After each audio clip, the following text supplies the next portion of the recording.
তারা তো চাইতে পারে অনেক কিছুই। তারা স্বপ্ন দেখছে সেই অখণ্ড ভারতের স্বপ্ন, রাজা অশোকা থেকে শুরু করে যে মানচিত্র ছিল সেই মানচিত্র তারা ফিরে আনতে চায়। আরএসএস আরএসএস চায়, আরএসএস রাষ্ট্রীয় স্বয়ংসেবক সংঘ। হ্যাঁ, তো চাইতে পারে, সেটা তাদের স্বপ্নও হতে পারে, দিবাস্বপ্নও হতে পারে, দিবাস্বপ্ন অথবা দুঃস্বপ্নও হতে পারে। আমি কিন্তু ওটার কোনো দিকেই যাচ্ছি না, আমি বাস্তব কথাবার্তা বলতে চাই। বাস্তব কথা যেটা হচ্ছে সেটা হচ্ছে বাংলাদেশ আয়তনে সামরিক শক্তিতে একটা ছোট দেশ হতে পারে, অর্থনৈতিক দিক থেকে ভারত বা অন্য অনেক দেশ থেকে, পৃথিবীর বহু দেশ থেকে আমরা অনেক অনগ্রসর হতে পারি, কিন্তু এই দেশের মানুষের যে দেশপ্রেম, এই দেশের মানুষের যে আপনার অতীত ইতিহাস, এগুলো বলে যে তারা এত সহজে ছেড়ে দিবে না। অত সহজে ছেড়ে দিলে পরে ৭১-এর মুক্তিযুদ্ধ হতো না, তখন ইয়া যেরকম চেয়েছিল সেই রকমই হয়ে যেত। তো সেটা, সেই জন্য আমি বলবো যে শুভবুদ্ধি, আমার খুব প্রিয় একজন আমার সঙ্গে আজকে আলোচনায় আছেন, শ্রদ্ধেয় অধ্যাপক শহীদুজ্জামান সাহেব। তিনি খুব চমৎকার বিশ্লেষণ দেন, যার জন্য আমি তাকে রিকোয়েস্ট করেছি যে একটা আর্টিকেল লিখে বরং এটা আপনি সবাই জনসাধারণের সূচনা দিন। যাই হোক, তো উনি ব্রেকের সময় বললেন যে ফেসবুকে ইত্যাদিতে আছে।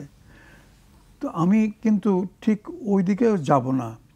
পাকিস্তানের সঙ্গে আমাদের সম্পর্ক আরও বাড়িয়ে নেওয়া এবং পাকিস্তানের সাহায্য নিয়ে তাদের যে সামরিক শক্তি যেটা আছে, তারা একটা নিউক্লিয়ার পাওয়ার, এটার সুযোগ নেওয়া ইত্যাদি, আমি সেটা বললাম, সেটা হয়তো জনাব শহীদুজ্জামান সাহেব শ্রদ্ধেয় অধ্যাপকের বিশ্লেষণে ঠিকই আছে, কিন্তু আমি বলবো ঠিক আছে, আপনার বিশ্লেষণ ঠিক আছে, হয়তো প্রয়োজনে এটাই কাজে লাগাতে পারে। তবে আমি বিনীতভাবে আরজ করব যে আমাদের যে কূটনৈতিক যে অস্তিত্ব, বিশেষ করে এই মুহূর্তে যেখানে আমরা একজন সরকার প্রধানকে পেয়েছি যিনি আমাদেরকে সারা বিশ্বে নতুন করে পরিচিত করছেন।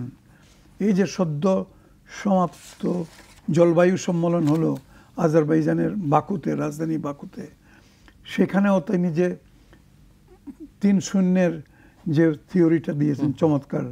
তো যাই হোক, এরকমভাবে তাকে সমস্ত বিশ্ব সম্মান করে। আমি যখন লন্ডনে ছিলাম তখন আমি লক্ষ্য করেছি তার কত মুরিদান ছড়িয়ে ছিটিয়ে আছে সারা পৃথিবীতে। তো সেইটাকে কাজে লাগিয়ে, বা শুধু একমাত্র প্রফেসর ইউনুস নয়, মাননীয় সরকার প্রধান বা প্রধান উপদেষ্টা নয়, আমি বলবো আমাদের যে বাংলাদেশেরও তো একটা পরিচিতি আছে, ইতিমধ্যে সারা পৃথিবী জানে গত ৫০-৬০ বছরে আমাদের বিভিন্ন রকমের আমাদের কমতি থাকা সত্ত্বেও, আমাদের অর্থনৈতিক দিক থেকে, সামরিক দিক থেকে ইত্যাদি ইত্যাদি কমতি থাকা সত্ত্বেও আমাদের পরিচিতিটা মোটামুটি এখন বিশ্বে স্বীকৃত। তাই কূটনৈতিক দিক থেকে আরেকটু বোধহয় তৎপরতা বাড়ানো উচিত, এবং এই জিনিসটা কূটনৈতিকভাবেই দেখি না আমরা যদি এটা, if we take it up with the Indian government, let us see what is the reaction from their side. একমাত্র ওয়ালটন এসি দিচ্ছে 1 বছরের রিপ্লেসমেন্ট গ্যারান্টি।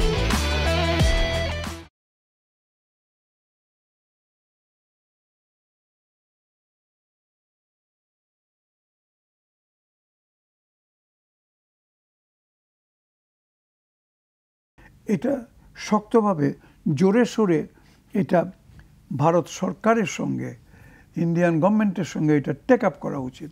টেক আপ করে যে এটা কি, এই সমস্ত কি হচ্ছে তোমার দেশে, আমার দেশ সম্বন্ধে এরকম অধ্যত্বপূর্ণ চিন্তা ছড়াচ্ছ তোমরা তোমাদের দেশে, আর তোমরা চুপ করে দেখা যাক তারা কি বলে। সেখান থেকে কূটনৈতিকভাবে আমি মনে করি এটার মোকাবেলা করা উচিত। হ্যাঁ, তবে শুধুমাত্র একটা তাসই খেলবো না, আমরা বিভিন্ন অপশন খোলা রাখবো, প্রয়োজনে যেগুলো ব্যবহার করা যেতে পারে। আর আমি এই কথা বলে আপাতত শেষ করছি, সর্বোপরি আমাদের দেশে একটা ঐক্য বিরাজ করতে হবে। আওয়ামী লীগ এখন তাদের সাম্প্রতিক এই পরাজয় বা তাদের এই পরাজয় থেকে পলায়ন শব্দটি বোধহয় এখানে মোর অ্যাপ্রোপ্রিয়েট। তারা যে পলায়ন করলেন, এর প্রেক্ষিতে তারা তো যে কোনো কিছুই এখন, যখন ক্ষমতায় ছিলেন 15-16 বছর, তখনই সব কিছু অনেক কিছু দিয়ে আসছেন, না চাইতেই অনেক কিছু দিয়েছেন। আর এখন তাদের পুনর্বাসনের জন্যে তারা যা কিছু করতে পারে। কিন্তু আওয়ামী লীগই একমাত্র দল নয়, আওয়ামী লীগই একমাত্র শক্তি নয় বাংলাদেশে। এখানে 17 কোটি মানুষ আছে, যারা ঐক্যবদ্ধভাবে যদি একটা আওয়াজ তুলে যে না, এটার প্রতিবাদ করতে হবে, এবং সম্পর্কটা দুইটা প্রতিবেশী রাষ্ট্রের মধ্যে যেরকম হওয়া উচিত, বন্ধু প্রতিবেশী হলে পরে। আমরা তো চীন আর ভারতের যে প্রতিবেশী সুলভ তা তো নই। আমরা তো সবসময় বলে আসছি, বাংলাদেশের তরফ থেকে কখনো কোনো রকম একটা গুলিও চালানো হয় নাই, অথচ তোমরা আমাদের বর্ডারে সবসময় মানুষ মারতেছো, তোমরা আমাদের পানি বন্ধ করে দিয়ে আমাদের দেশে শেষ করছো, আমাদেরকে কিছুই না দিয়ে তোমরা অনেক কিছু পেয়েছো। তোমাদের 7টা রাজ্য 7 সিস্টার্স চলেই গেছিলো, বলতে গেলে স্বাধীনতা ঘোষণা করার মতো হয়ে গেছিল।